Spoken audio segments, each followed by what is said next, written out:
Welcome back. You're with Coffee Time with Peter Gomez live on West Coast Radio, 92.1 on FM. Online, you'll find us at www.wcr.gm and YouTube, West Coast Radio, Gambia.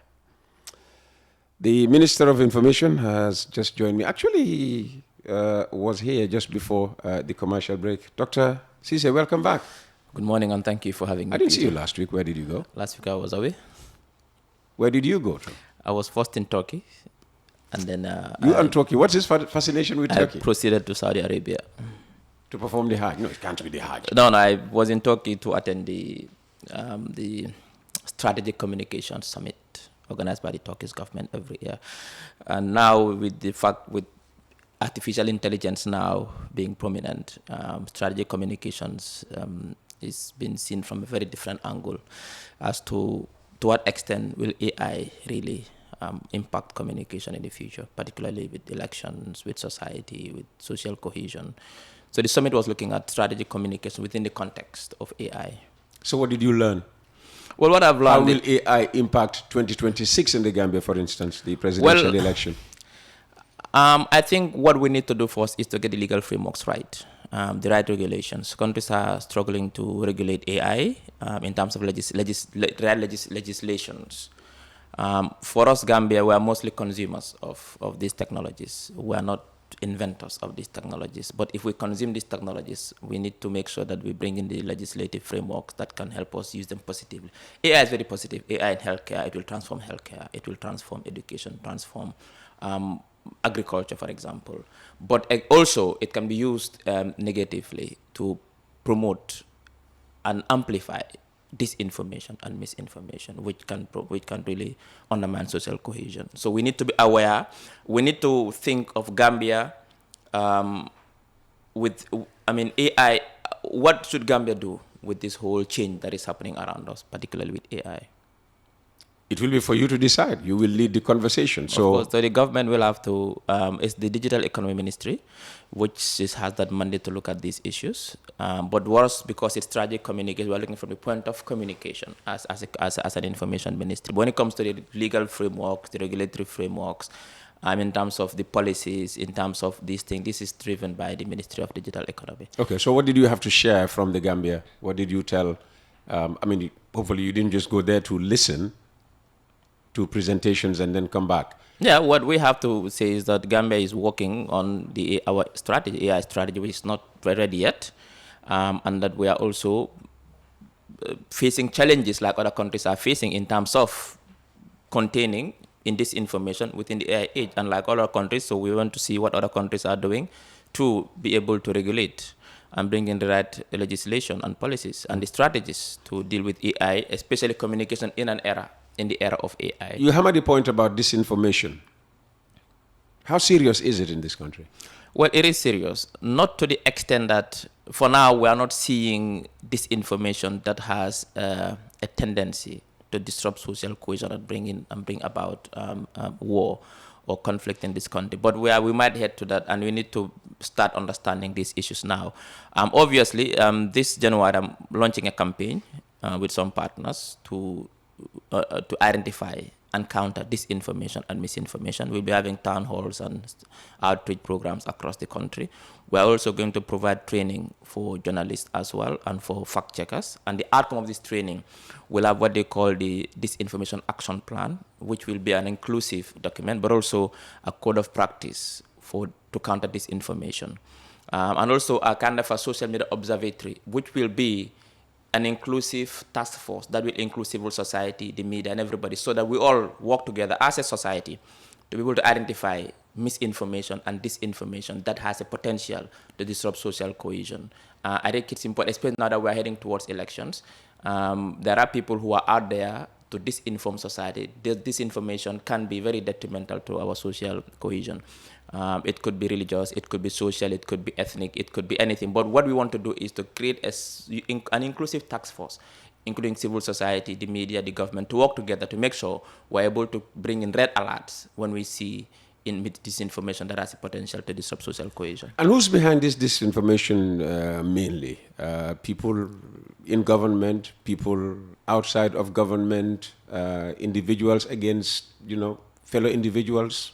Who? Well, it's difficult to know. I mean, you cannot say it's government, non-government. What is important, these are citizens, these are individuals. Some are living outside the country, some are living in the country. And now with social media, sometimes, people can anonymize their profiles. You don't know who's sending what. I can go and create a profile, a false profile, and call myself whatever name and start sending this information. That is detrimental. That could bring conflict between religious groups, between ethnic groups, it depends. I mean, recently in Ivory Coast, there was a situation where an Ivorian was killed in his shop. And before you know what's happening, people were sending that he was killed by a Nigerian. People started attacking Nigerian shops. In the UK recently, the riots that happened, they are saying it was a Muslim from I don't remember which country who killed these three young girls. Before was people attacking mosques and burning mosques, which would in fact fall. You're talking about the incident in Liverpool. Exactly. The guy was born in Wales. He was from Rwanda. So I mean, these things can, before you know what's happened, it has really destroyed society. So we need to be very, very vigilant to ensure that we especially now with AI, it amplifies it. It gives a new dimension where now, to be honest, governments will struggle to really deal with this. And as the government attack dog on this matter, can you give an example specific to the Gambia? What do you mean by attack dog? Well, I mean, disinformation. I would suggest you take that back. Well, I mean, no. It's, look up what attack dog is. Nobody's calling you a dog. I'm not an attack dog. I'm an information minister. Yeah, well, that's what... I don't attack anyone. Anything that government says, anything anybody says against the government, you're the one to come out and fight back. That's what I don't fight back. I bring the facts out. Anybody who lies against the government, I bring the facts out. Okay. Give us an example, peculiar to the Gambia, for instance. What was said about the Gambia that, could have caused, an uproar, but unfortunately, I don't remember any. But which means I think there was one in Bakau with the church that really led to some issues. But I remember. I think there was some misinformation that I don't want to go into the specifics, but I know there was an issue in Bakau which had to do with a church in Bakau, which we thought. The misinformation was wrong, and what was the misinformation about? It was against a church, which was false. That a church was, I can't remember. I don't want to go into it, but I remember there was a case recently, a couple of months ago, that caused some tension in Bakau. That it was false that the church was attacked? No, it was false church attack. It led to a church being attacked by some youths because they banked it on misinformation. So we thought that was let's establish that a church was attacked. That's what I'm saying. Actually, it was attacked. A Madonna was destroyed. Exactly. Meaning a figure of Mary. Exactly. So what I'm trying to say you would know that I would know this. Exactly. Issue. So what I was trying to say is that led to, it was because of misinformation, and that led to that attack.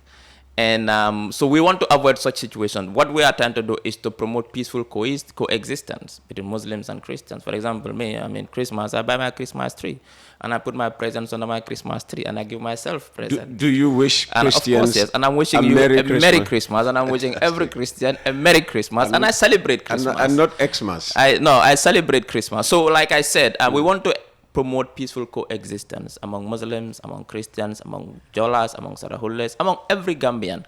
However, we have a challenge, and this challenge is digital technologies, and now they're being amplified by artificial intelligence. Okay. And we need to be vigilant, and we need to come up with the right strategies, with the right. We need to understand what should Gambia do in the age of AI. What strategy we put in place to ensure that we don't really cause chaos in this country. How much is the government investing, in developing AI for the advancement of the country? Well, we don't have an AI strategy yet. I think, like I said, MOCDI should be working on that. And then once this strategy is out, then government can know what investment is needed. But for now, it's a very new terrain for most governments in the African continent. In fact, most countries, even EU is trying to regulate it now. They're trying to bring a legislation against AI.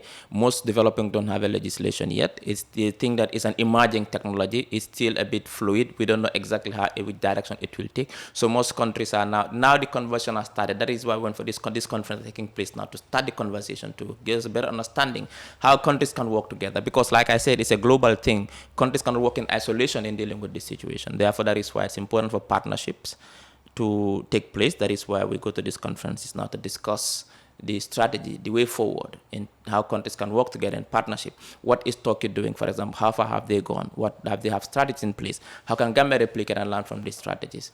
And by contextualizing it, because obviously Turkey is a different society, a different political, economic, social, cultural context, and Gambia is also ditto. So obviously we need to work together and see how we can be dealing with this situation. Did you travel with a National Assembly member? Because they are the lawmakers. No, and I mean, if we were to, devise legislation, to, deal with AI, I mean, you have to start building the capacity of the National Assembly. It's a policy discussion, and obviously the Turkish government invites and people who they want to invite to these meetings, and you cannot tell them invite X, Y, and Z. So when they invite you as a minister, it's a high-level ministerial meeting, and they invite you, and not all countries were invited. I remember from Africa, it was only myself, someone from Gabon, and two more, and Pakistan, and so they don't invite all countries. They invite select countries. The rationale behind those, I don't know. I know that I, as a minister, was there from Gambia. Minister from Pakistan was there, and the minister from Gabon was there, and I think one more minister. We're the only four ministers and we are the only ones invited. So obviously, it's their summit. They do it every year, and they decide who they invite. Okay, so the Gambia is thinking AI. Yes, we started thinking AI. We started thinking ahead of this, because obviously it's going to disrupt. I mean, it's going to disrupt 85 million jobs, AI, globally. But it has the potential to create 90 million jobs, obviously, AI. So in education, for example, today I can go and do sociology or political science at university. Before I graduate, the world has changed. Jobs have changed. People are going to coding and so on and so forth. What happens to my job? And obviously now AI is going to be disruptive, but it also creates potential opportunities for countries to harness on in their development.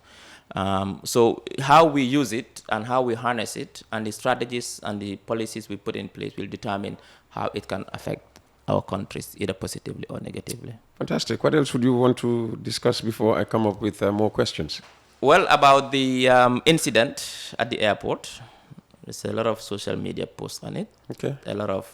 Well, since you've gone there, just put on your headphones, because I want to play you something here. I don't know what you were going to say, but let's just listen to this.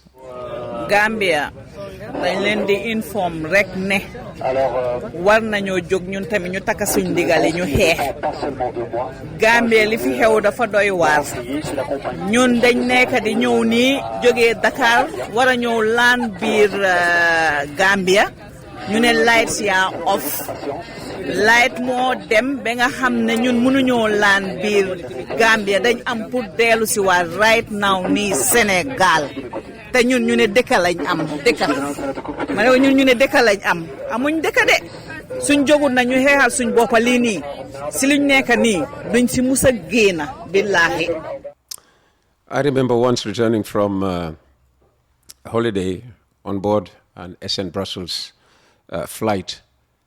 As we, approached Banjul, I mean, we kept circling, and all of us were wondering what the problem was, until the pilot finally announced that we were flying back to Dakar. We were going to land in Dakar because Banjul International Airport had no fire engine. So this time, the lights were out, according to... Obviously, for me, the first thing is to express our apologies to those passengers who felt inconvenience. No passenger would want to experience this, particularly if you are flying a long-distance flight. You are looking forward to arriving and meeting your family. Maybe you haven't been back to the Gambia for the past 10 years, and you're so excited. Exactly. After 10 years, I'm going back home. The inconvenience is there. But I think it is one of the misinformation I'm talking about. So this is misinformation. It is misinformation that they said the plane cannot because there's no light. That is not the fact. That is far away from the fact. I'll tell you what the facts are. NAWEC was planning a scheduled maintenance. We are now, because of modernizing the grid, it's a lot of work going on. And like I said, any development comes with disruption. When we were building the Battle Harding Highway, there was a lot of disruptions. But now it's ready, people are using it. So when we are working on this high voltage grid, for safety purposes, sometimes when work is ongoing, they put the NAWEC lines off just to do the work. One. When this was done at 8 a.m., the airport was notified, and the airports were running on a backup energy for the whole day, till around 6, when NAWEC came back again. So when NAWEC came back again, before it stabilized, that was during that window when these two flights were about to land. Now, there was a technical issue in how to isolate NAWEC and focus only on the backup. That was where the problem was. So NAWEC wasn't stable. It was going on and off. It was like on and off. It was very unstable. And the airport wanted to isolate NAWEC so they can focus on their backup, and that couldn't happen. So there was an issue there. Now, then it couldn't land. Obviously, in aviation, we know that the safety of passengers is always primary. So to avoid a situation, the flights were rerouted to land in Dakar until the problem was solved. And the problem was solved within 1 hour. And Sky came back to land. After that, Corendon landed. Then after that, TAP landed as well. But Peter, these things happen all over the world. In June, at Manchester Airport, there was a power outage for 3 hours. It affected 90,000 passengers. Last year in October, in the UK, there was a small glitch, technical glitch. 1,500 flights were cancelled. So it's not like this is a routine thing in the Gambia, that when flights are about to land, light goes off. That doesn't happen. These are things that happen once in a while, and it happens all over the world, even in the most developed countries. So saying that the country is, this is put as a failed state because we cannot provide electricity, flights cannot land. For me, I think that was way too overboard. That was a technical issue. It was resolved as soon as possible. For safety, flights were diverted. Recently, there was a plane crash in Dakar. Transair crashed and went off the runway. The flights were diverted to the Gambia, Senegalese flight. So because the nearest airport, we have to divert flights there. So when these technical issues happen, obviously, we need to make decisions, quick decisions, particularly when it has to do with aviation. We have to reroute the flights to Dakar for safety, but later everything went back to normal. Now we are doing a review as a government. We are doing a review to know exactly what happened. There could be technical issues in the transition to provide energy. So you have no idea what exactly happened, and here you are, condemning somebody as waging a misinformation campaign? What I'm saying is that when obviously something has happened, there should be a review as to what are the underlying factors to avoid such things happening again. What I said is what has happened. That is the preliminary reports. That is what has happened. But we need to also know exactly what are underlying is. How do we avoid such a situation so that next time when these things happen, better measures are put in place to avoid such a situation. But we need to find out, could there be a human error as well? Because obviously when NAWEC comes back and it's unstable, why can't we?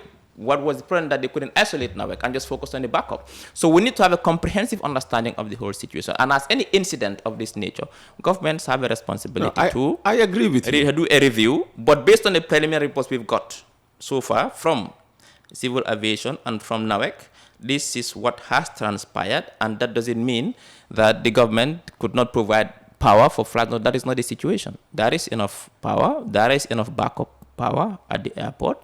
Was a technical issue in the transition from NAWEC to from using the backup to NAWEC and vice versa, and this led to this very unfortunate situation. I agree with you you need to look at the power situation at the airport. You just said that there's enough power. Yeah. When people complained about the air conditioning at the airport, what was the excuse? No, we brought air conditioners that are incompatible with the national grid. Why would you bring a system that is supposed to be an improvement on what you had before, and it doesn't work? Well, I can't speak for GCC. That's number one. I can speak to the Gambia Civil. We have the same problem here at West Coast Radio. Yes. We have the same problem here. If NAWEC goes off, we don't go off the air, for more than a few seconds. Yes. Because we have a system that just kicks in. And we block NAWEC out until we are certain that it is stable and it comes on. That is what I was saying. So why can't the airport fix its problem? What the airport so rather than attack this woman... No, nobody's attacking this woman. You just accused her of misinformation. Yeah, because what she's saying is wrong. That's what I'm trying to say. That is an attack. No, it's not an attack. It's not an attack.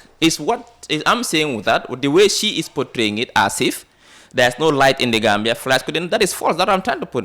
That's one point. The second point is that when NAWEC goes up, it takes 14 seconds for the backup to come. Now remember that she is up in the air. She is not down. She is dependent on the announcement that is made over the PA system. Well, and if the pilot says there's a power crisis, we cannot land because there's no... Well, did the pilot say there's a power crisis? What did the pilot say exactly? I said if. What I'm saying is it's an if. Yes, it is an if. So we don't know what the pilot said.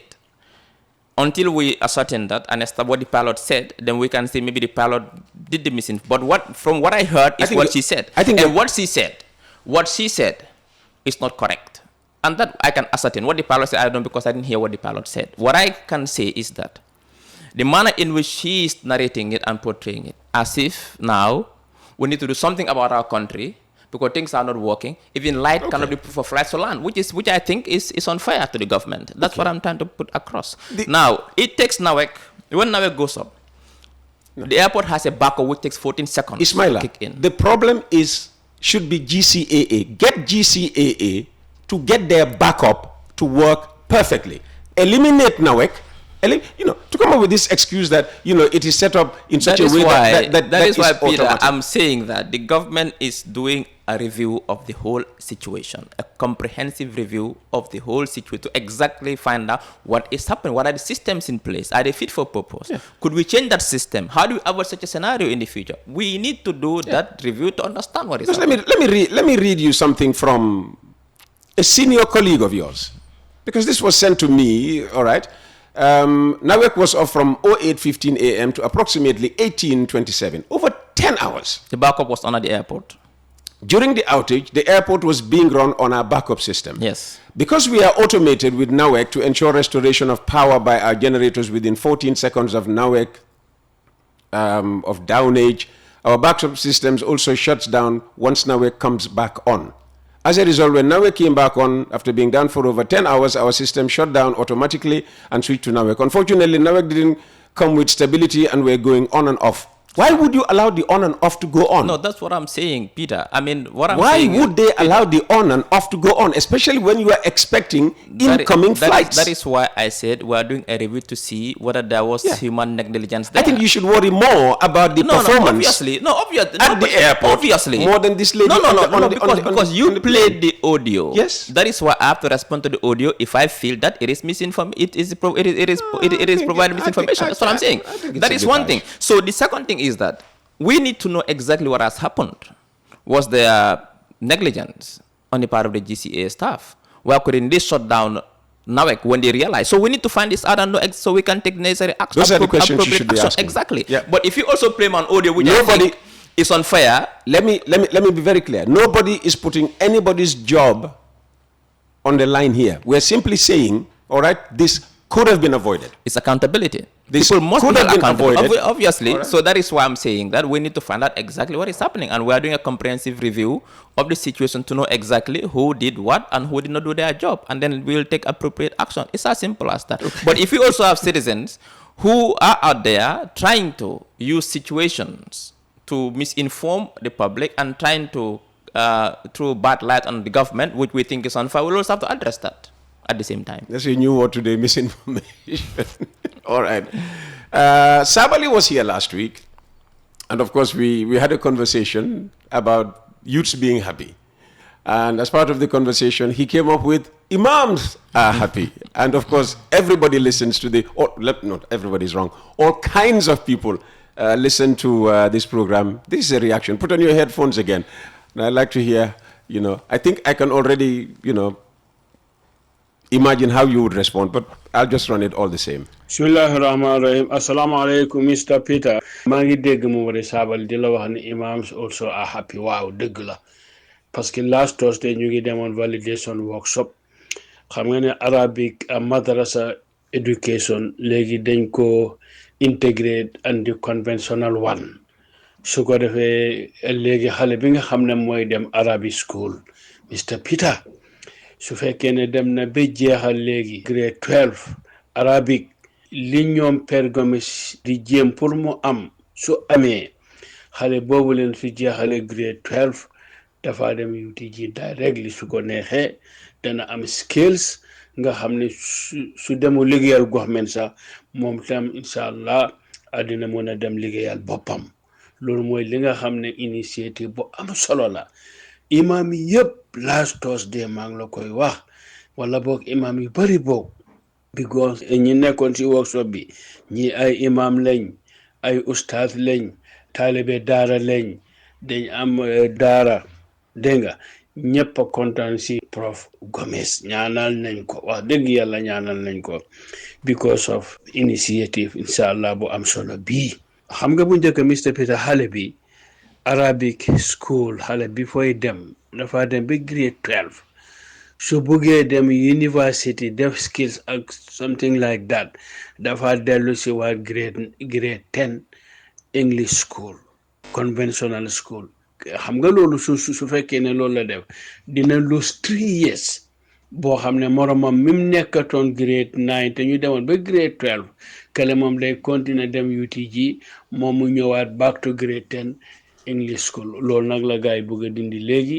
génnee barrière bi kon léegi daal Arabic school si dañoo am skills lépp la ñoo am xam ne suñ graduate maanaam dinañ mën a dem directly university ñaanal nañ professeur Père Gomes dinaa la ko waxaat because we are very happy actually ñaanal nañ président Barrow waaye parce que Père Gomes mu ne idea bi emanated from President Barrow moo ko wax ne ko make sure that actually Gambians yëpp Gambian students yi buñ am benn problème maanaam ne ñëpp a bokk si mbir mi ñëpp a yëg ne they are part and parcel of it kon inshallah ñaanal nañ leen.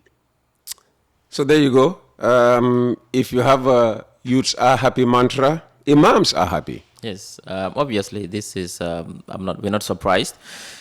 This is part of our. You're not surprised. No, I mean what I'm saying is that it's part of President Adama Barrow's wishes insofar as public policy reforms are concerned, particularly in the field of education. This is one of those testimonies to show that currently the president's leadership, which is visionary, which is unprecedented, is taking strides to ensure that that inequality, which exists, structural inequalities in society, are removed, and that, because I said here the last time that the president believes in inclusive prosperity, that nobody should be left behind, and these are the policies that we are putting in place. And since the president came to power, particularly after 2021, we've seen explosive development. We've seen public sector development.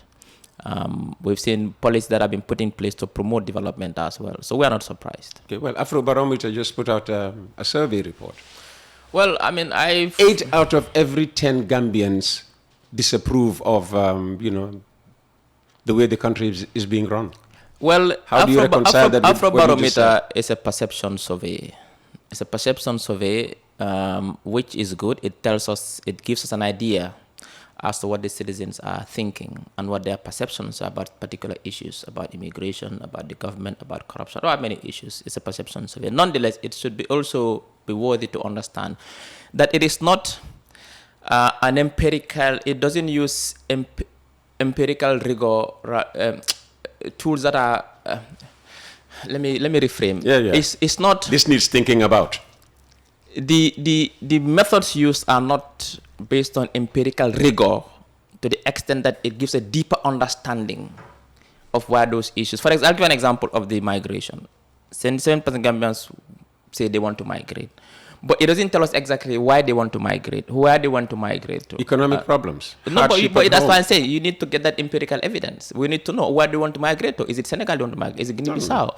And I'm saying again, you ask why they want to migrate, not where to. I mean, but why also is important because some want to migrate for educational purposes. Some want to migrate for many different purposes. So obviously we need the study. I'm a fan of Afro Barometer. I worked for Afro Barometer. I was the first principal investigator of Afro Barometer. So I know that it's important. It helps government understand some of the field what the public is feeling. Understanding and from this is exactly 8 out of every 10 Gambians are not satisfied with the way the country is being run. Yeah, but we need to also go for to know why, what is going wrong. So it helps us as a government to make public policy. Cost of living. Yeah, but I agree, Peter. I'm not surprised. Every country in the world, I have a few text messages. I'm coming. Is facing the cost of living crisis, and the testimony to that, the evidence to that. Look at all elections that took place post-COVID and during the 2 wars, particularly this year. It is called the year of democracy. Almost, I think, 74 countries went for elections. And if you look at all this, over 90% of incumbents lost. Obviously, in the UK, the incumbent lost. In the US, the incumbent lost. In Japan, the incumbent lost. In Uruguay, the incumbent lost. Is that an indication of what will happen in 2026 in the Gambia? I'm not saying that. What I'm saying that 2026 is 2 years ahead. Yes. Things might subside before. What I'm saying is that. Are you all worried about what could be? I mean, with the right policies we've put in place, we're not worried because the Gambia has dealt with the situation through through sound monetary and fiscal policies. Let me do a few text messages for you before you leave. Peter, 40 million was spent to renovate the Banjul International Airport, and yet they cannot have a reliable standby generator. There should be more than one backup generator.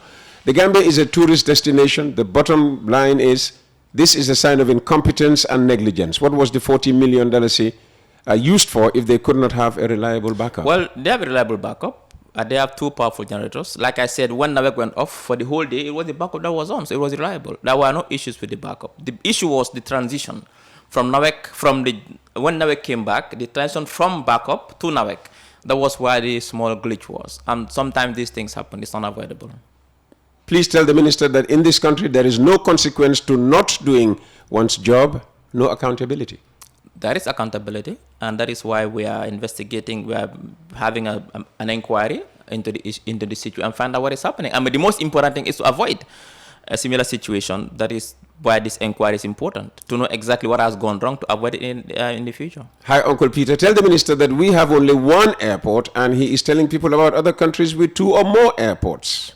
No, obviously we are one, but these things can happen even in countries where there are no airports. I mean, one airport, yes, that was a technical glitch, yes. There was a technical issue between the transition from NAWEC to, from the backup to NAWEC, and that happened, it coincided at the time when 2 flights about to land, and for safety purposes, they were diverted to Senegal. These things happen, like I said, it happens in other countries as well. It's not like it's the first country that has issues at an airport where flights cannot land. Good morning, Peter. Can you ask Mr. Ceesay about Kanilai Ferry? Kanilai Ferry is still under renovation and construction. It's taking like forever. Yes, because Kanilai Ferry has not undergone such a comprehensive renovation, and it's a lot of work to be done. It's an old ferry. Most of its parts don't exist anymore. It needs a lot of work. I think it's better we take our time and bring in a ferry that is safe than to rush it and bring a ferry that can also cause problems. But we are working on Kanilai, and very soon Kanilai will be back to service. All right, a correction to the figure given about the renovation of the airport. Peter, the GCAA maintenance bill was $14 million, not $40 million, and this person should know because he's chief of staff, now elevated to Minister for the President. Is it Minister of the Presidency or Minister for the Presidency? Minister for the Presidency. Minister for the Presidency. Modke, big fan, always listening. Yes, I mean, obvious. Thank you, Mod. Thank you, Chief of Staff. Thank you, Honorable Minister, for... You call him Mod? Thank you, Honorable Chief of Staff and Minister for the Presidency, for that rectification. I'm not very... I didn't have those figures with me, so it was good that he sent the correct figures. Like, going back to the Afro Barometer, finally, Peter, it's a matter of perception. Many people think that the grass is green in the West, so therefore they think that... Isn't it greener in the West? Well, it depends on how you see it. Some people are coming back. We came home. You should know. We think it's greener here. That is why I came home. That I know it's greener here. So it's a matter of perception, obviously. So if you say 77% of Gambians would want to migrate, it doesn't mean that they all want to go. I mean, it's a perception issue. Where do they want to go to? I know if you ask them again, Where do you want to go? None of them will say, I want to go to Senegal or Guinea-Bissau. They'll say, I want to go to America or the European Union. I want to go to Guinea-Bissau. What do you mean you don't want to go to Guinea-Bissau? For example. I want to so go to obviously, Guinea-Bissau. it's a perception issue, but it doesn't really reflect exactly.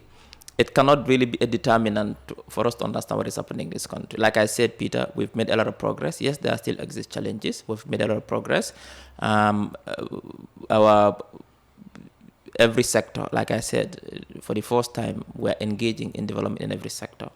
Healthcare, infrastructure, electricity, water, education, social services, social intervention. We are doing everything possible to ensure that we are now, January, we are going to increase salaries. Price of commodities have stabilized somewhat. The dollar is not depreciating, it's not falling fast as it used to be. There are some monetary policies from the central bank, tight monetary policies, which is now stabilizing the dollar against major currencies. It's still falling though. Yeah, but not as, but it has stabilized somewhat. The recent IMF report tells us that our economy is growing by end of 20, we'll reach 5.9%. Inflation has decreased from 18% to 10%. Back in October. So at least, Peter, we're heading, there are positives. You're taking it back up to 10. You said the last time it was 8. Between 8 and 10, yeah. But it never got down to 8. Projecting by this, but it's okay, it's 10. 10. I'll rectify that. It's now 10% from October. But yeah, October to December now, we have got the new figures. Maybe it has gone down to maybe 7. We don't know. But what we have in terms of data is it's gone down to 10. Okay. So I think there is progress. Not all is doom and gloom. There's significant progress, particularly this year. The government has done extensively well to make sure that we cushion the cost of living crisis. We've brought in subsidies. We have farmers with serious subsidies. We've invested in human capital. We've invested in education. We've built classrooms. We've built hospitals. We've equipped those hospitals. We've built roads in places where there are no roads. We've brought water to communities where there's never thought of having their own clean running water.